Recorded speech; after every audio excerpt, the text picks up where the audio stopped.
سے آپ کی علمی و دعوتی تجربات کی روشنی میں قیمتی باتیں سنیں گے۔ یقیناً معزز مہمان درس و تدریس، دعوت و ارشاد، بحث و تحقیق، فتویٰ نویسی اور تصنیف و تعلیم میں زبردست تجربات رکھتے ہیں اور ان میادین میں اپنی مثال آپ ہیں۔ ہزاروں طلباء نے جامعہ اسلامیہ دریا آباد میں آپ سے کسب فیض کیا۔ 2 ماہی مجلہ استدراک کے آپ چیف ایڈیٹر بھی ہیں، جس میں آپ کے تحقیقی مضامین عرصہ طویل سے اس مجلہ کی زینت بنتے آ رہے ہیں۔ ہم شیخ الحدیث محمد جعفر انوار الحق الہندی المدنی حفظہ اللہ کو شعر کے ساتھ دعوت دیتے ہیں۔ قدم جہاں رکھے روشنی بکھر جائے، قدم جہاں رکھیں روشنی بکھر جائے، کہ وہ چلا رہے جو آندھیوں میں جلتے ہیں، کہ وہ چلا رہے جو آندھیوں میں جلتے ہیں۔ حضرت الشیخ محمد جعفر انوار الحق الہندی المدنی حفظہ اللہ۔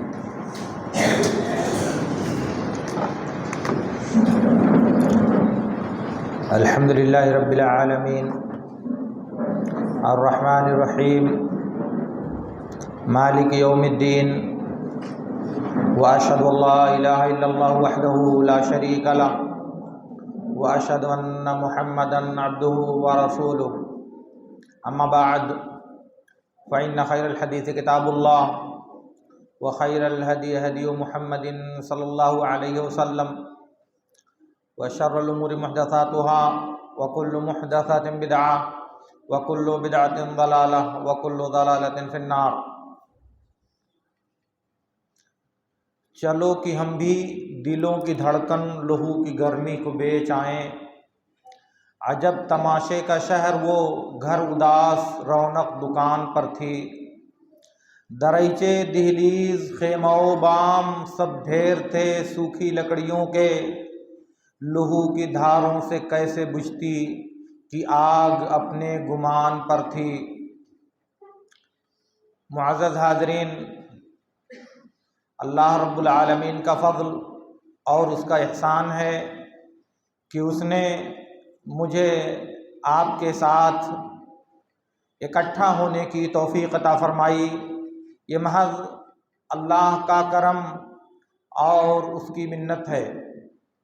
میں آج یہاں اپنے آپ کو پا کر کے انتہائی خوش قسمت اور انتہائی خوشی محسوس کر رہا ہوں، کیونکہ یہ ادارے جو ملت کی نبض اور ملت کی بچی ہوئی سانسوں کے محافظ ہیں، ان میں پہنچ کر جو قلبی سکون اور جو قلبی لگاؤ ہے وہ بہت تسلی کا سامان فراہم کرتا ہے۔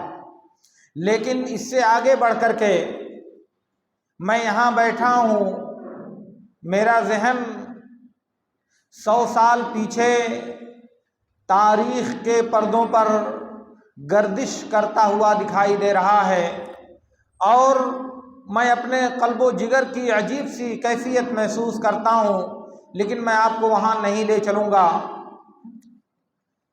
میں مشکور ہوں ناظم اعلیٰ جناب انور علی آروی صاحب کا کہ انہوں نے بڑی زحمتوں کے ساتھ اور بڑی جانفشانیوں کے ساتھ اس گلشن کی آبیاری اور اس گلشن کو پائیدار بنانے کی کوشش کیا ہے۔ اللہ رب العالمین ان کی کوششوں کو تاج زرعی سے سرفراز فرمائے، اور پھر انہی کی کوششوں کا یہ ثمرہ ہے کہ انہوں نے مجھے آپ کے سامنے حاضر ہونے کا موقع عنایت فرمایا۔ اللہ رب العالمین انہیں اس کا دنیا اور آخرت دونوں میں بہترین بدلہ عطا فرمائے، اور اللہ رب العالمین ان کی جہود کی وجہ سے اس ادارے کی نشاط ثانیہ کو ملت کی اصلاح اور امت کے عروج کا ذریعہ بنائے۔ اور یہ جو سفید لباس میں ملبوس فرشتوں جیسی یہ جماعت میرے سامنے بیٹھی ہوئی ہے، انہیں دیکھ کر کے ایک طرف دل بہت خوش ہے لیکن دوسری طرف آنکھیں اشکبار ہو جاتی ہیں کہ اس وقت ملک کے جو حالات ہیں وہ مدارس پر انتہائی پینی اور انتہائی تیکھی نظر رکھے ہوئے ہیں۔ اللہ رب العالمین ان حاسدوں کے شر سے اور ان کی بری سازشوں سے ملت اسلامیہ کی ان آماج گاہوں کو حفاظت فراہم فرمائے۔ میرے عزیزوں، میں کوئی علمی خطاب آپ سے نہیں کرنے جا رہا۔ میں نے آپ کی باتیں، آپ کی تقریریں اور آپ کی حاضری کو دیکھا۔ بس صرف اتنا کہہ سکتا ہوں میں کہ اللہ رب العالمین ان تمام کوششوں کو قبول فرمائے، اور اللہ رب العالمین ادارے کے مستقبل کے ساتھ ساتھ ہم تمام طلباء عزیز کے مستقبل کو بھی منور اور روشن کرے۔ عزیز طلباء، اللہ رب العالمین نے اس کائنات کا ایک نظام دیا ہے، اسی نظام کے اعتبار سے یہ دنیا چلتی ہے۔ جیسے انسان پانی پیے گا تو اس کی پیاس بجھ جائے گی، کھانا کھائے گا تو بھوک مٹ جائے گی، آگ میں انگلی ڈالے گا تو جل جائے گا۔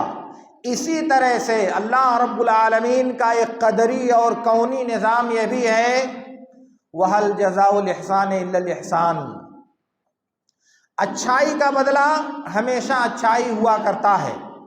ایسا نہیں ہو سکتا کہ آپ اچھا کرو اور اللہ تعالیٰ آپ کو اس کا بدلہ اچھائی نہیں دے، ایسا نہیں ہو سکتا۔ یہ اللہ رب العالمین کا نظام ہے۔ اسی کے ساتھ، اسی سے جڑا ہوا اللہ رب العالمین کا ایک دوسرا نظام بھی ہے۔ اس نے کہا وَلَيْسَ لِلْإِنسَانِ إِلَّا مَا سَعَىٰ، انسان کو صرف وہ ملے گا جس کے لیے وہ تگ و دو کرے گا۔ انسان کو اس دنیا میں صرف وہ چیز حاصل ہوگی جس کے لیے وہ جد و جہد کرے گا۔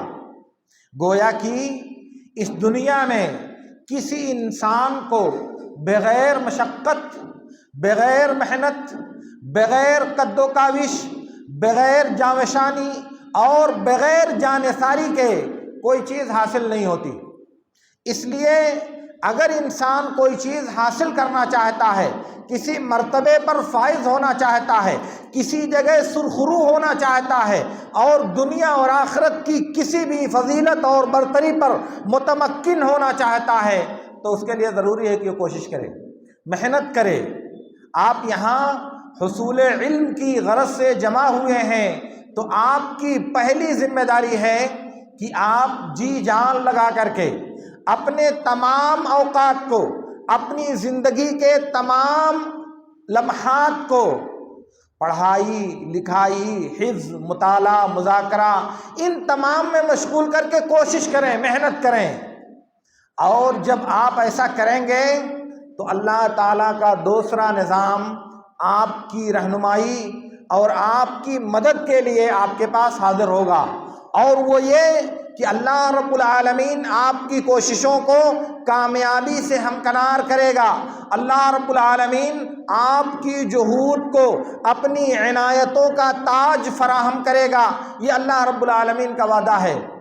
لیکن اگر آپ اس کے الٹا کریں گے، آپ وقت بتانے کے لیے اپنی زندگی کو استعمال کریں گے، موبائل کی اسکرین پر اپنے اوقات کا قتل کریں گے، اور یوں ہی دوست و احباب سے مل کر اپنے مجلسوں اور اپنی محفلوں کو زعفران زار بنانے کے لیے اپنے اوقات کو برباد کریں گے، تو ظاہر ہے کہ آپ کو کوئی چیز حاصل ہونے والی نہیں ہے۔ آپ تاریخ اٹھائیں، ابتدا سے لے کر کے آج تک کوئی ایک مثال آپ کو ایسی نہیں مل سکتی جس میں کسی انسان نے کوئی قابل ذکر کارنامہ انجام دیا ہو اور محنت و مشقت اس کی زندگی کی خو اور اس کی زندگی کی شناخت نہ رہی ہو۔ ایسی کوئی مثال آپ کو نہیں مل سکتی۔ اس لیے میرے دوستوں آپ تاریخ سے مستثنا نہیں ہو سکتے، آپ اللہ رب العالمین کے نظام کائنات کے دھارے سے خود کو الگ نہیں کر سکتے، آپ بھی اسی کا ایک حصہ ہیں، اس لیے آپ کو بھی وہی ڈگر اور وہی طریقہ اپنانا پڑے گا جو گزشتہ لوگوں نے چل کر کے، عمل کر کے، برت کر کے ہم کو دکھایا ہے، اور اسی پہ چل کر اگر آپ سرخروئی چاہتے ہیں تو آگے بھی آپ کو کامیابی اور سرخروئی ملنے والی ہے۔ تو میری پہلی بات آپ سے یہ ہے کہ آپ اپنے مقصد کو حاصل کرنے کے لیے اپنے علم کو اپنے ذہن و دماغ میں پختہ تر کرنے کے لیے جد و جہد کریں، کوشش کریں، محنت کریں، تعلیم پر، پڑھائی پر، مذاکرے پر، مطالعہ پر توجہ دیں، اور جب آپ ایسا کرو گے تو اللہ رب العالمین آپ کو کامیابی دے گا۔ اور دوسری بات، ایسا کرنے کے بعد آپ اس روئے زمین کی سب سے بہتر اور اس روئے زمین کی سب سے افضل مخلوق بن کر کے ابھرو گے۔ اس روئے زمین پر آپ سے بہتر، آپ سے افضل، آپ سے برتر اور آپ سے زیادہ کامیاب انسان کوئی دوسرا نہیں ہو سکتا۔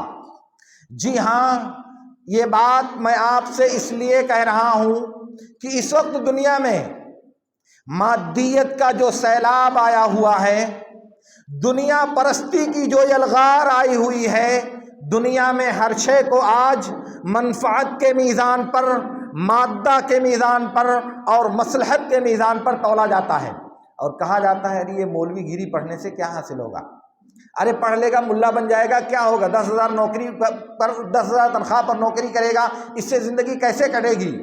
یہ ایک عام سا تصور اور ایک عام سا مزاج بنا دیا گیا ہے، اور چونکہ سماج کا حصہ ہم بھی ہیں اس لیے یہ فکر ہم تک بھی پہنچتی ہے، لیکن اس فکر سے جو لوگ متاثر ہو جاتے ہیں، جو لوگ اس تاثر کو قبول کر لیتے ہیں، وہ پھر بھٹک جاتے ہیں دو طرف سے۔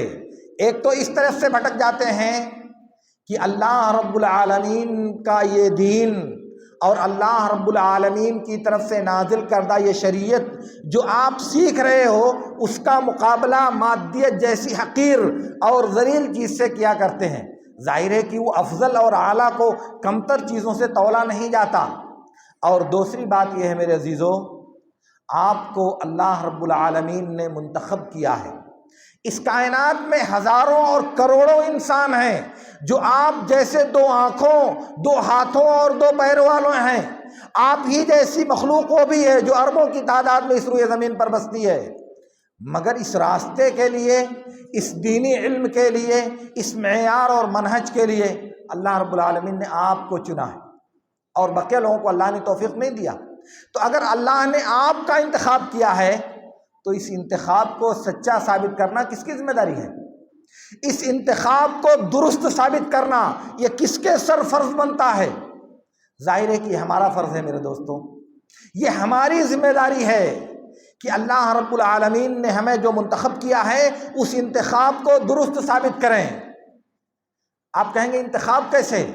جی ہاں، اللہ رب العالمین نے ہمیں حصول علم کا موقع دے کر کے، اس راہ پر ڈال کر کے اللہ رب العالمین نے ہمیں منتخب کیا ہے، کیونکہ ہمارے علاوہ کروڑوں انسانوں کو، لاکھوں انسانوں کو اللہ نے یہ توفیق نہیں دیا کہ اس کا نازل کردہ دین حاصل کرنے کے لیے اور اس کے نازل کردہ شریعت کو کم حق سیکھنے کے لیے وہ اپنے وقت اور اپنی عمر کی قربانی دیں۔ ایسا اور لوگوں کو نہیں ملا۔ آپ دیکھیں سر اٹھا کر کے اپنے ارد گرد، اپنے گاؤں میں، اپنے محلے میں، اگر ایک گاؤں میں 1000 انسانوں کی آبادی ہے، چند لوگ اللہ کے دین کے لیے نکلتے ہیں، تو جو نکلتے ہیں وہ اللہ کا انتخاب ہوتے ہیں۔ اللہ تعالیٰ ان کو توفیق دے کر کے اپنے دین کے لیے، اپنے دین کی سرفرازی کے لیے، اپنے دین کے فروغ کے لیے اور اپنے دین کو بلند و بالا کرنے کے لیے اللہ تعالیٰ ان کا انتخاب کرتا ہے۔ اس لیے اس انتخاب کو سچا کرنا یہ ہماری ذمہ داری ہے۔ آپ اللہ کے منتخب نمائندے اور اللہ کے چنے ہوئے بندے ہو، اور جو آدمی جس قدر بڑا، عظیم اور برتری والا ہوتا ہے میرے دوستو، اس کی ذمہ داریاں بھی اسی قدر زیادہ ہوتی ہیں۔ ذمہ داریاں بھی بڑی ہوتی ہیں، آپ کی عظمت اور آپ کے مقام کے بقدر آپ کی مصولیت بھی اسی طرح بہت بڑی ہوتی ہے، تو سوال بھی آپ سے اسی قدر زیادہ ہوگا، آپ سے باز پرس بھی اسی قدر زیادہ ہوگی۔ تو میرے دوستوں، یہ علم کا جو راستہ آپ نے منتخب کیا ہے، یہ راستہ عزت، سربلندی اور سرفرازی کا راستہ ہے، اور یاد کر لیں یہ راستہ اللہ کے دین کا علم حاصل کرنے، نبی صلی اللہ علیہ وسلم کی سیرت کو نظروں کے سامنے مشاہدہ کرنے، اللہ کے دین کو اس کے بندوں تک پہنچانے کا علم اور طریقہ ہے یہ جو ہم نے منتخب کیا ہے۔ علم کو حاصل کر کے، دین کو پڑھ کر کے یا دنیا کو پڑھ کر کے دولت اور مادہ کبھی حاصل نہیں ہوتا۔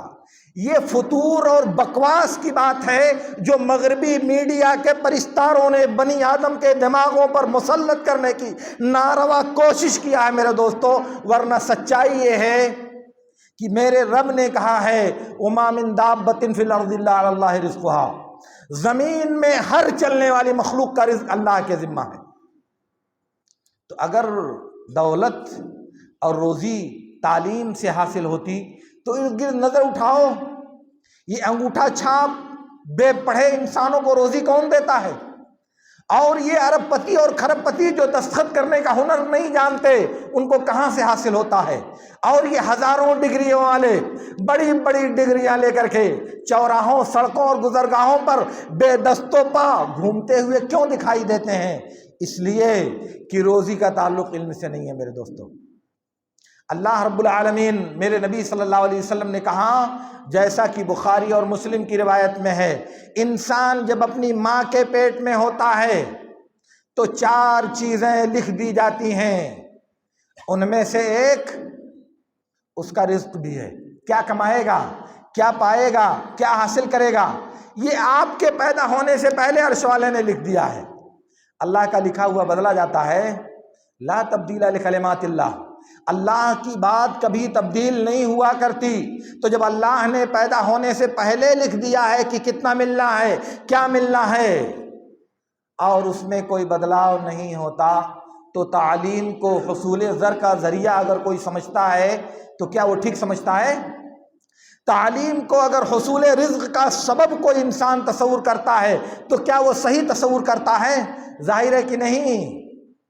میرے نبی صلی اللہ علیہ وسلم نے کہا وَاعْلَمُوا أَنَّ الرِّزْقَ يَطْلُبُ أَحَدَكُمْ كَمَا يَطْلُبُ أَحَدَكُمْ مَوْتُهُ، جان لو کہ تم میں سے ایک انسان کی روزی اس کو اسی طرح سے تلاش کرتی ہے جیسے اس کی موت اس کو تلاش کرتی ہے۔ یعنی اگر انسان کہیں بھی ہو تو موت اس کا پیچھا چھوڑنے والی نہیں ہے۔ اسی طرح سے مقدر کردہ رزق اللہ رب العالمین آپ کو دے گا، آپ کہیں بھی ہوں، کسی سے بھی، کسی جگہ بھی ہوں، اللہ رب العالمین وہ رزق آپ تک پہنچائے گا۔ میرے نبی صلی اللہ علیہ وسلم نے کہا وَاعْلَمُوا أَنَّكُمْ لَن تَمُوتُوا حَتَّى تُوَفَّوْا رِزْقَكُمْ، تمہیں اس وقت تک موت نہیں آ سکتی جب تک پورا رزق جو اللہ نے تمہارے لیے مقدر کیا ہے تم کو حاصل نہیں ہو جاتا۔ رزق بچا ہے، زندگی بچی رہے گی، رزق ابھی نہیں آیا، موت نہیں آ سکتی۔ یہ میرے نبی صلی اللہ علیہ وسلم کی خبر اور میرے نبی صلی اللہ علیہ وسلم کی اطلاع ہے جو غلط نہیں ہو سکتی۔ تو اس کا مطلب یہ ہوا کہ جو علم، جو معرفت، جو تمدن اور جو ثقافت ہم حاصل کرتے ہیں وہ کسی دوسرے مقصد کے لیے ہے، یہ مادہ، دولت، رزق اور اس کے لیے نہیں ہے، اس سے کبھی حاصل نہیں ہوتی۔ اس لیے دینی تعلیم کو دنیا کے حصول کے ذرائع سے موازنہ کرنا اور دونوں میں سے ایک کو بہتر اور دوسرے کو برتر قرار دینا، یہ ایسے ہی ہے جیسے اللہ تعالیٰ نے کہا اتستبدلون الذی ہوا ادنی بالذی ہوا خیر، کیا تم حقیر چیز کے بدلے میں بہتر اور بدتر چیز کو چھوڑ دو گے؟ کیا تم کمتر چیز کے بدلے میں اعلیٰ چیز کو ترک کر دو گے؟ یہ ایسے ہی ہے، اور اس کا ایک برا نتیجہ یہ آتا ہے جو آج مدارس دینیہ میں ایک وبا کی شکل میں دکھائی دیتا ہے میرے دوستو۔ کیا کہ ہم اساتذہ اور طلباء احساس قحطی کے شکار نظر آتے ہیں، اپنے کو دوسروں سے کمتر سمجھتے ہیں، خود کو سماج کا پچھڑا ہوا اور خود کو سماج کا گرا ہوا فرد تصور کرتے ہیں۔ کتنی بڑی ٹیڑھی بات ہے یہ میرے دوستوں۔ وہ جس کے بارے میں میرے نبی صلی اللہ علیہ وسلم نے کہا تھا ان افضلکم من تعلم القرآن وعلمہ، بخاری کا لفظ یہ بھی ہے، بخاری کا لفظ خیرکم بھی ہے اور افضل بھی بخاری کا ایک لفظ ہے کہ تم میں سب سے افضل، سب سے بہتر اور سب سے برتر قرآن کو پڑھنے اور پڑھانے والا ہے۔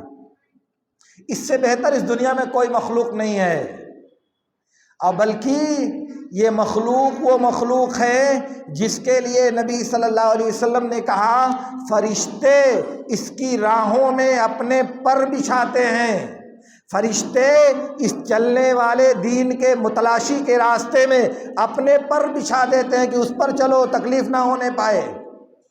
ہے دنیا میں کوئی مخلوق، ہے دنیا میں کوئی دوسری ذات آپ کے علاوہ جس کو یہ شرف، یہ عظمت، یہ برتری اور یہ تفوق میرے رب نے عطا کیا ہو؟ آپ ہی وہ ذات ہو، آپ ہی وہ مخلوق ہو جس کے لیے دنیا کی تمام مخلوقات دعائیں مغفرت کرتی ہیں۔ چیونٹیاں اپنے بھٹوں میں، اپنے سوراخوں میں، مچھلیاں سمندروں کی تہوں میں، کون دیکھتا انہیں؟ مگر وہ آپ کے لیے مغفرت کی دعا کرتی ہیں، آپ کے حق میں دعا گو ہیں۔ ہے کوئی دنیا میں دوسری مخلوق؟ میرے نبی صلی اللہ علیہ وسلم نے کہا جیسا کہ صحیح مسلم کی روایت میں ہے من سلک طریقا یلتمس فیہ علما سہل اللہ لہ بہ طریقا الی الجنہ، طلب علم کے راستے پر اگر کوئی نکلتا ہے تو اللہ تعالیٰ اس کی وجہ سے اس کے لیے جنت کے راستے کو آسان کر دیتا ہے۔ گویا کہ آپ زندگی میں کہاں ہیں؟ راہ جنت پر ہے میرے دوستو، جنت کے راستے پر اللہ تعالیٰ نے آپ کو ڈالا ہوا ہے، اور آپ کہتے ہیں کہ وہ یہ ٹوپی، یہ کرتا بڑی شرم کی بات ہے۔ نہیں میرے عزیزو، آپ سے بہتر اس روئے زمین پر کوئی نہیں ہے، آپ سے برتر اس روئے زمین پر کوئی نہیں ہے۔ آپ دنیا کی سب سے منتخب، سب سے افضل اور سب سے برتر مخلوق ہو۔ آپ کو عزت نفس کا احساس ہونا چاہیے، آپ کو اپنے مرتبے کی رفعت کا احساس ہونا چاہیے، آپ کو اپنی قدر و منزلت کا احساس ہونا چاہیے، آپ کے دل میں یہ بات پیوست ہونی چاہیے کہ مجھ سے بہتر کوئی نہیں ہے، مجھ سے برتر کوئی نہیں ہے۔ کیوں؟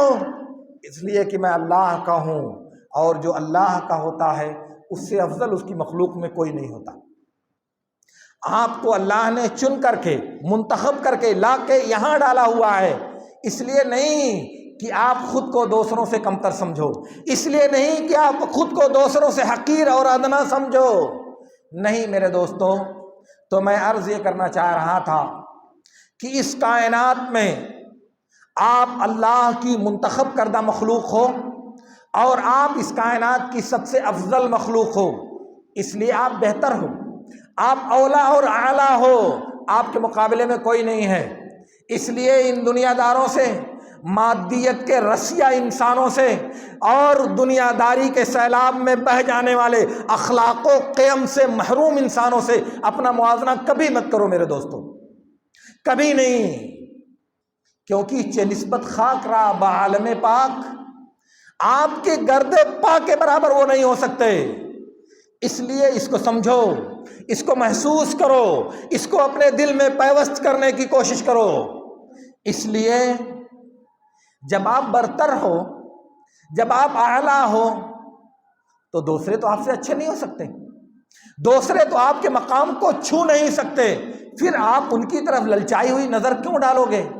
آپ ان کی طرف حرص بھری نظریں کیوں ڈالو گے؟ ٹوپی سے نفرت کیوں کرو گے؟ یہ کرتا اور پائجامہ آپ کو مبغوض کیوں دکھائی دے گا؟ جامعہ میں یا اس کی چہار دیواری کے باہر آپ شیطانوں کے لباس پینٹ اور شرٹ میں اپنے آپ کو کیوں داخل کرنے میں فخر محسوس کرو گے؟ جامعہ کی چہار دیواری میں پابندی ہے، پینٹ شرٹ نہیں پہن سکتے، لیکن باہر جانے کے بعد ایسا لگتا ہے کہ جیسے قید سے چھوٹ کر آ گئے ہوں شیطان۔ لیکن کیوں؟ اس لباس میں کون سی توہین ہے آپ کی؟ میرے دوستو، ہر قوم کا ایک شعار، ہر قوم کی ایک شناخت اور ہر قوم کی ایک علامت ہوا کرتی ہے۔ دینی طالب علموں کی یہ شناخت ہے۔ اس شناخت کو مٹا دینے کا مطلب یہ ہے کہ اپنے وجود کو فنا کر دینا، اپنی شخصیت کو فنا کر دینا اور اپنی معنویت کو قربان کر دینا، اور اس کے علاوہ کچھ نہیں۔ اس لیے ہمیں اپنے دین پر، اپنے علم پر، اور جو علم ہم سیکھ رہے ہیں اس پر عزت کا احساس ہونا چاہیے، اعزاز کا احساس ہونا چاہیے، سربلندی کا احساس ہونا چاہیے کہ اللہ رب العالمین نے ہمیں نوازا ہے، اللہ رب العالمین نے ہمارے لیے اپنا کرم فرمایا ہے۔ اس لیے یہ بہتر ہے ہمارے لیے میرے دوستو، یہ برتر ہے ہمارے لیے، یہ ہماری ٹوپی، یہ ہمارا لباس، یہ ہمارا کرتا اور ہمارا پائجامہ، یہ ہماری سربلندی کی نشانی ہے میرے دوستو۔ اس لیے اس پر فخر کرو، اس پر سربلندی اور برتری کا اظہار کرو۔ خود کو سرنگوں، خود کو کمتر اور خود کو دوسروں سے ادنا مت محسوس کرو۔ کیوں؟ اس لیے اللہ نے آپ کو فضیلت دیا ہے۔ جس کو اللہ تعالی حسن دیتا ہے، جس کو اللہ رب العالمین نوازتا ہے، وہ بے حسنوں کی طرف للچائی ہوئی نظر نہیں ڈالتا، وہ اللہ کے محروم کردہ احسان سے محروم انسانوں کی طرف للچائی ہوئی نظر نہیں ڈالتا۔ اس لیے آپ کو بھی چاہیے کہ آپ اس صداقت کا ادراک کریں اور اس سچائی کو سمجھیں، اور یہ بات مان لیں، میں لکھ کے دے رہا ہوں آپ کو، یہ میرے نبی صلی اللہ علیہ وسلم کی گارنٹی ہے کہ علم سے روزی کا کوئی تعلق نہیں ہے، پڑھائی سے روزی کا کوئی تعلق نہیں ہے۔ یہ پروفیشنل تعلیم جو لوگ حاصل کرتے ہیں، یہ روزگار کی ڈگریاں لے کر کے جو لوگ گھومتے ہیں، ان میں سے کتنے کو رزق ملتا ہے اور کتنا ملتا ہے؟ ہر ایک کو وہی ملتا ہے، اسی کے بقدر ملتا ہے جو اللہ رب العالمین نے اس کے لیے پہلے سے، اس کو پیدا کرنے سے پہلے لکھ دیا ہے۔ اس لیے آپ کا جو رزق ہے وہ مقدر ہے، وہ طے شدہ ہے، اس میں کوئی تبدیلی نہیں پیدا ہونے والی۔ ایک پیسہ اگر پوری دنیا کی طاقت اکٹھا ہو جائے اور چاہے کہ آپ کی روزی میں ایک پیسے کا اضافہ کر دے، اللہ کی قسم وہ ایسا نہیں کر سکتی۔ اور اگر پوری کائنات اکٹھا ہو جائے اور چاہے کہ آپ کے مقدر کردہ رزق میں ایک پیسے کی کمی کر دے، تو اللہ کی قسم وہ ایسا نہیں کر سکتی۔ وَاعْلَمْ أَنَّ الْأُمَّةَ لَوْ اجْتَمَعَتْ عَلَىٰ أَن يَنفَعُوكَ بِشَيْءٍ لَمْ يَنفَعُوكَ إِلَّا بِشَيْءٍ قَدْ قَدَرَهُ اللَّهُ لَكَ وَاعْلَمْ أَنَّ الْأُمَّةَ لَوْ اجْتَمَعَتْ عَلَىٰ أَن يَضُرُّوكَ بِشَيْءٍ لَمْ يَضُرُّوكَ إِلَّا بِشَيْءٍ قَدْ كَتَبَهُ اللَّهُ عَلَيْكَ۔ یہ اللہ رب العالمین کا نظام ہے۔ تو میرے دوستو، میں آپ سے عرض یہ کرنا چاہ رہا ہوں کہ یہ علم اور یہ دین کو حاصل کرنے کا جو راستہ آپ نے منتخب کیا ہے، یہ انتہائی عظیم الشان راستہ ہے جو آپ کو سربلندی اور اعزاز ادا کرتا ہے۔ اس لیے آپ خود کو سربلند محسوس کریں، آپ اپنے لباس، اپنے پوشاک، اپنے شعار اور اپنی شناخت پر برتری کا اظہار کریں، دوسروں کے شعار اور دوسروں کی تہذیبوں کی طرف للچائی ہوئی نظر نہ دیکھیں، اور پھر اس کی کے ساتھ آپ محنت کریں، مشقت کریں، جانفشانی کریں اور اپنے علم کو حاصل کرنے کے لیے تگ و دو کریں۔ میرے دوستو، وقت شاید زیادہ ہو رہا ہے، لیکن میں آپ سے گزارش کروں گا، آپ کو پا کر کے اصل میں بہت فرحت محسوس کر رہا ہوں، آپ کے ساتھ اکٹھا ہو کر کے میرا دل بہت مسرور ہے، اس لیے یہ باتیں میری زبان سے آپ کے لیے ادا ہو رہی ہیں۔ آپ اپنے آپ کو مطالعہ کرنے کا خوگر بناؤ، کثرت کے ساتھ پڑھنے کا عادی بناؤ۔ میں نے ایسے انسانوں کو دیکھا ہے کہ اگر انہوں نے اب رات اور دن میں اپنے متعین کردہ صفحات کا مطالعہ نہیں کر لیا تو کچھ بھی ہو جائے مگر ان کو نیند نہیں آتی۔ وہ اپنے متعین کردہ ورد کا مطالعہ جب تک نہیں کر لیتے، وہ خواب خرگوش کی گود میں نہیں جایا کرتے۔ تو اگر آپ ابھی سے خود کو عادی بناؤ گے، روزانہ کا ایک لائحہ عمل طے کرو ہمیں درس کی تیاری کرنی ہے، سبق یاد کرنا ہے، اور اس کے بعد اتنے صفحات کا مطالعہ کرنا ہے، روزانہ 50 صفحہ 100 صفحہ درجہ بدرجہ اس کو بڑھانا چاہیے، 200 صفحہ 300 صفحہ 400 صفحہ آپ کے مطالعے میں آنا چاہیے، آپ کی نظروں سے اس کو گزرنا چاہیے۔ اب بہرحال مطالعے کے فوائد تو میں نہیں گنا سکتا ابھی بر وقت آپ سے، لیکن سر دست میری جو آپ سے گزارش ہے وہ گزارش یہ ہے میرے دوستوں کہ آپ اللہ کے منتخب کردہ بندے ہو، اللہ رب العالمین نے اس دین کو حاصل کرنے کے لیے آپ کا انتخاب کیا ہے، اس لیے اس انتخاب کو بہتر اور درست ثابت کرنے کے لیے کوشش اور لگن کا مظاہرہ کرنا، جد و جہد اور قد و کاوش کرنا، یہ آپ کی ذمہ داری بنتی ہے۔ اس لیے اس کو اپنائیے اور اسے اپنی زندگی پر فٹ کرنے کی کوشش کیجیے، اور یاد کر لیجیے کہ افضل کبھی کمتر کی نقالی نہیں کیا کرتا، اعلیٰ کبھی ادنا کی مثال نہیں تلاش کیا کرتا، اس لیے ہمیشہ جو کمتر ہوتا ہے وہ اعلیٰ کو نمونہ بناتا ہے، جو نیچے ہوتا ہے وہ اوپر والے کو اپنا آئیڈیل تصور کرتا ہے۔ تو آپ سب سے بہتر ہو، پھر آپ یہ مادیت زدہ لوگوں کو، یہ مغربی فیشن کے دلدادہ انسانوں کو، یہ مغربی دنیا کی لعنت میں لت پت انسانوں کو اپنا نمونہ کیسے بنا سکتے ہو میرے دوستو؟ وہ تو آپ سے کمتر ہیں، آپ خود اس سے برتر اور افضل ہو۔ اس لیے اس صداقت کا احساس کرو اور اللہ رب العالمین سے توفیق مانگو۔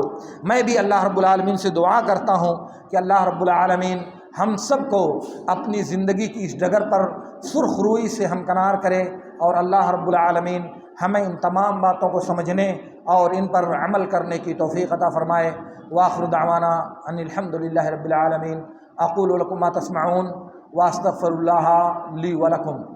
اپنی بات ختم کرتے ہوئے میں پھر ایک مرتبہ ذمہ دارانہ ادارہ، اساتذہ کرام اور تمام ان لوگوں کا حد درجہ شکر ادا کرتا ہوں جنہوں نے اس مجلس کا اہتمام کرنے اور اس مجلس کو رچانے کے اسباب فراہم کیے۔ میں یہ بیٹھا یہاں ہوں مگر اپنے فاضل دوست ابو ناصر کی شکل میرے دماغ میں گردش کر رہی ہے۔ تقریباً 22 سال تک ان کے پاس آنا جانا، ان کے ساتھ اٹھنا بیٹھنا، ان سے ملاقاتیں اور ان کے ساتھ دینی اور دنیاوی معاملات طے کرنا، یہ ساری چیزیں ہمارے ساتھ تھیں، لیکن ادھر چند سالوں سے میرے دبئی نہ جانے کی وجہ سے یہ سلسلہ منقطع ہے۔